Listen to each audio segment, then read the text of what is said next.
men came by and told us, "You're bloody lucky Mahon got better." And that's the only reason we're still allowed to stay in the village.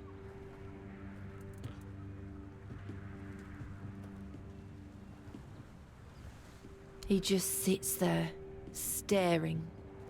He doesn't notice anyone. It's almost as if all the life inside him is frozen. Even the part of him that was full of aggression.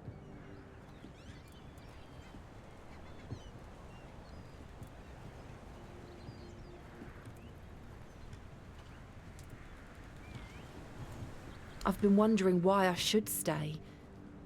But then I realised that Cole is still here. He's not himself, but his body is still here. His face. I can't leave him alone. I had a feeling something might change with your involvement. I knew you'd find something. I wish I could tell you more. I wish I could thank you. But right now, I just don't have the strength. You tried, and that means a lot. But it's hard, and I don't think I can properly show my gratitude. I'm sorry. Most of them wanted Cole dead, but Fergus forbade anyone from interfering. Since Mahon is getting better, he decided that Cole's fate is in our hands. But if anyone else raises a hand against him, they'd be sentenced, as if for murder. That cooled the tempers of the keepers and lessened the open hostility from the villagers. Besides, you've seen him. He hasn't moved much in the past few hours. I can't abandon him. Even if he's not exactly the Cole I knew, he still looks like him. I won't ask you to end his agony. How could I? I'll take care of him for as long as he lives. And then, I don't know. I'll probably leave this godforsaken place.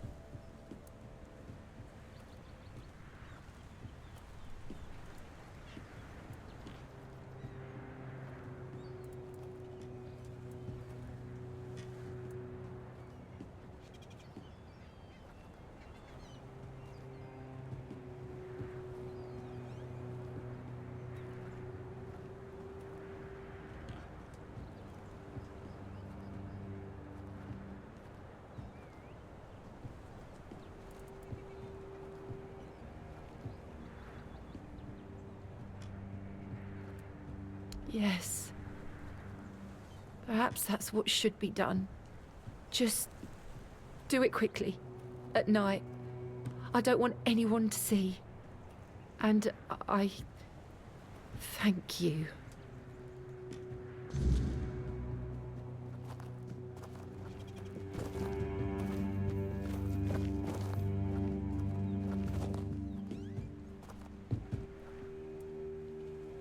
Aye, there was a dream.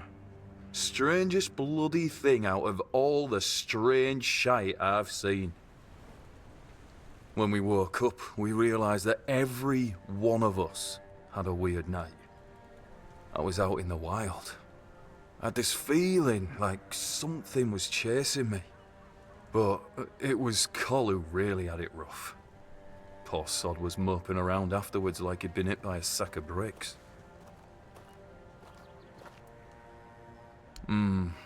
Yes and no, to be honest.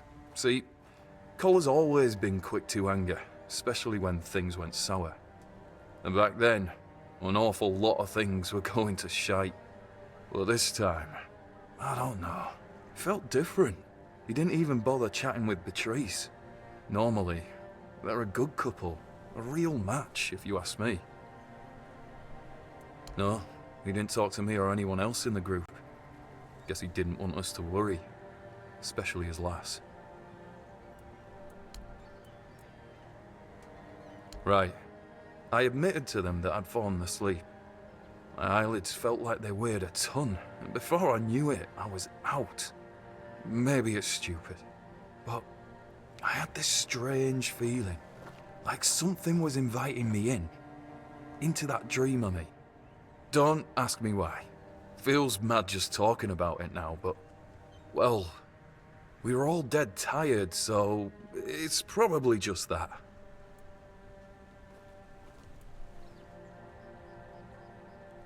Frank, that boy is golden, I'm telling you. Smart, nice, quiet though. He keeps his head down. Only once did I see him angry, and whoa, that was something. I thought he was going to kill me on the spot. That was back on the road, right after we met. We came here later. He sure did. I nicked Dugald's roast squirrel. It was the last one. Supposed to be his. But I forgot.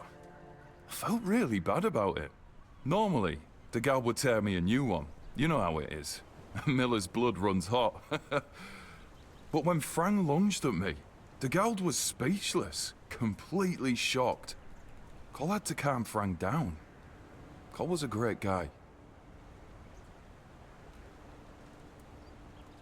Frank, a thief? Nah, not a chance. He's got principles. Frank's not just your regular Avalonian kid. He acts differently, like he's not from here. If they were to hang him, I'd take his place. Well, no I wouldn't. But you know what I mean. Frank's a good one.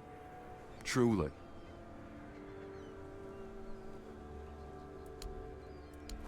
The sun doesn't rise the same anymore.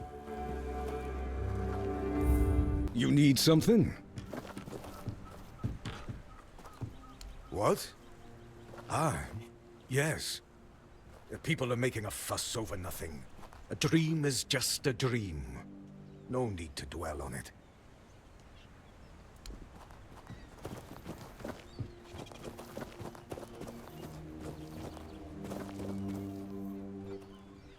Frank doesn't know dream. Frank calls them visions. And yes, Frank had one not long ago. Alone, surrounded by wolves. They were no aggressive, so Frank felt no fear. It was they who feared Frank. Then, I caught the scent of blood and followed it. But I didn't reach the end. The vision stopped. Now, Frank waits for the next one, to see what's ahead.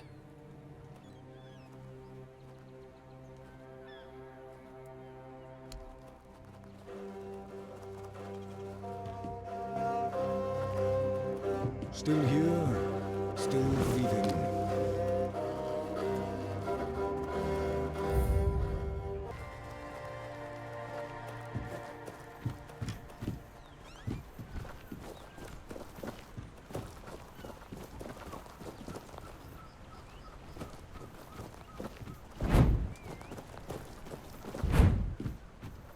Wish I'd stayed asleep.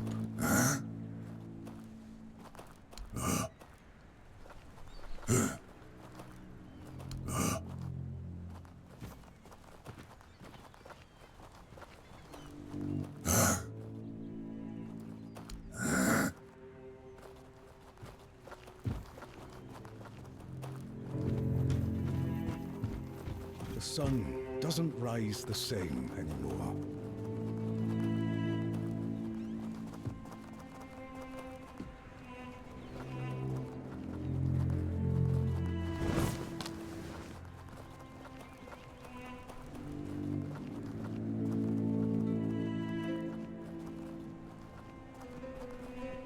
Still here, still breathing.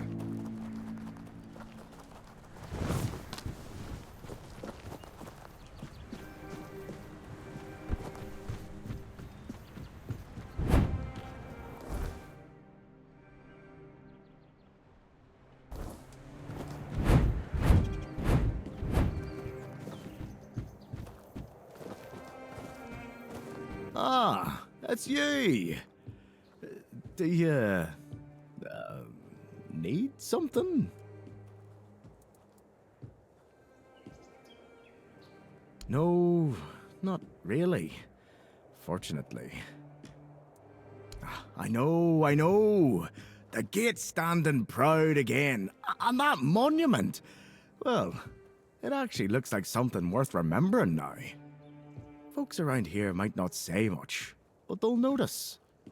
A place that looks cared for makes people care more in return. Good work. If I had a medal to give, I'd pin it on you myself. Maybe Fergus will even crack a smile. Or at least grunt in approval. That's about as good as praise gets from him.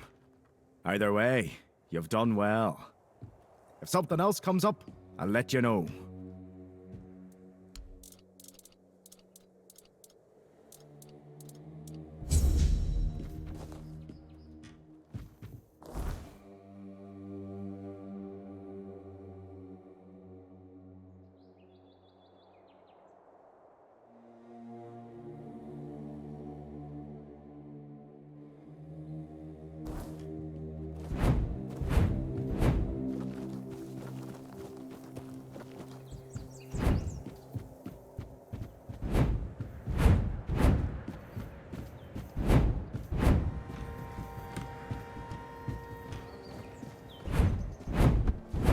Eyes forward and minds. Sometimes it's nice to just sit and think.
Still alive, eh?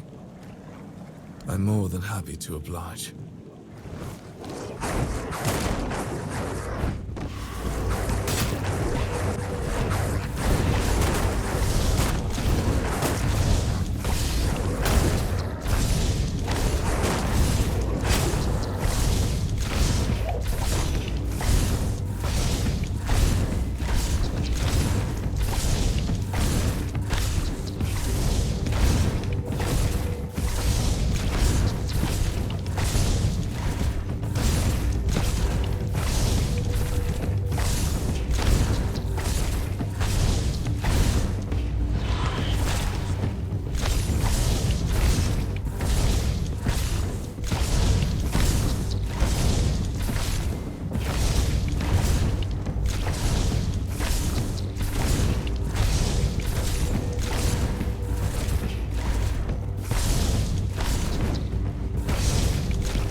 It's you. Mahone is getting better. I don't know what you've done, but your results are remarkable, at least for us. Unfortunately, Cole isn't improving, but I'll allow the refugees to stay. His fate is in their hands. They'll do what they want with him. I'm not going to be responsible for his life. It's not our concern. No. I only care that the situation is resolved. One less thing to worry about.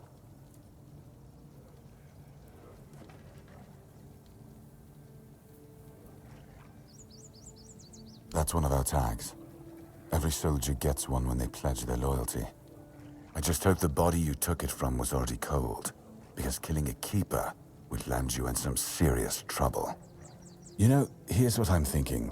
If you stumble over any of our fallen keepers out there, bring me their tags. Sure, they all swore to stay here until the bitter end, but they have families who deserve to know what became of them. It's part of my duty, but since I can't send any more beyond these walls, maybe you could lend a hand. I'll pay you for every tag you bring back.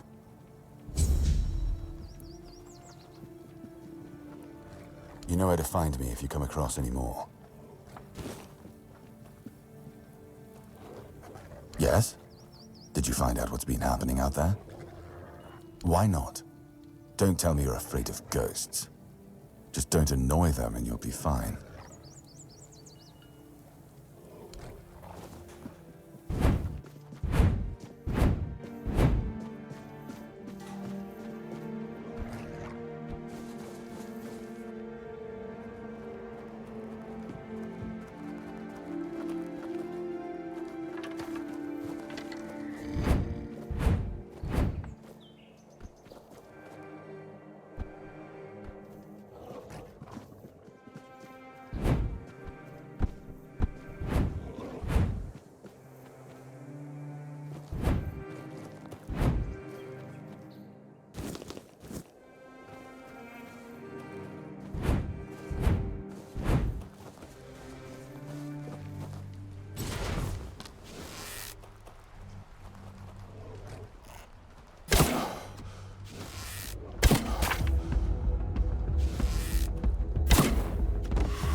big mistake.